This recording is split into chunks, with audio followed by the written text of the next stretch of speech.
So wonderful to see you, sister. You're just so fabulous. Thank you. Jewels. What is your sister name? My name is Mother Theresa Nervina, and I'm the founding member and Mother Superior of the Seattle chapter of the Sisters of Perpetual Indulgence. Just very briefly, what is the experience for the sisters in a city like Seattle? It's a small, rather provincial city. What is the kind of a summary of the work you do there? What's needed in Seattle from the sisters?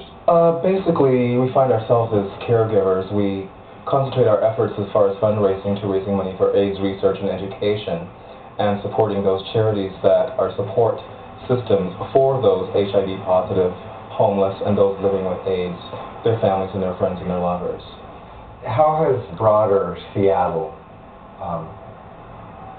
what is their feeling about the sister? Have they embraced the sisters? Or? The reception has been incredible as far as gay, straight, bisexual. Everyone loves the sisters whenever they see us, wherever we are, whatever we do. We have a lot of straight supporters, and it's a wonderful feeling to feel loved and to be a friend of all of Seattle, not just the people that you're trying to do the work for. I got a real strong impression when I was up there that Seattle really loved the sisters and that they were proud to have you there working and fluttering about doing what you do. Very much so, very much so. I had something I wanted to talk to you about for a long time, because we have not had that many black people in the group, and you've been one of our stellar members. And I grew up on a Blackfoot Indian reservation. I'm half Indian and half white. And my mother taught me to deny my Indian side of my nature, that being white was the advantage and there was a disadvantage to being Indian. And when I started doing the sister thing and putting on whiteface, it was a theatrical expression. The whiteface was really mocking my own attempt at being white. And I've often wondered what your experience is as a black man, donning the whiteface. Well, I've always had a great love for theater as well. To begin with, I also had a great love for the beginnings of the Sisters of Perpetual Indulgence here in San Francisco in the years that I lived here. And I felt like I always wanted to do that. I didn't know if I would do it here or if I would do it someplace else, but I knew that one day I had to do it.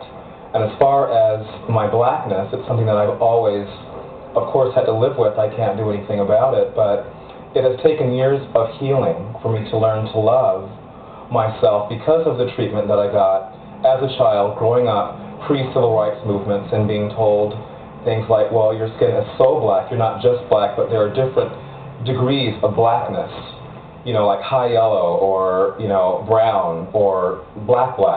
And so it has taken years of, you know, healing for me to learn to love the skin that I have. Now people come up to me and say that you're so beautiful. Your skin is so wonderful. I just say immediately, you have no idea what I went through to learn to love myself.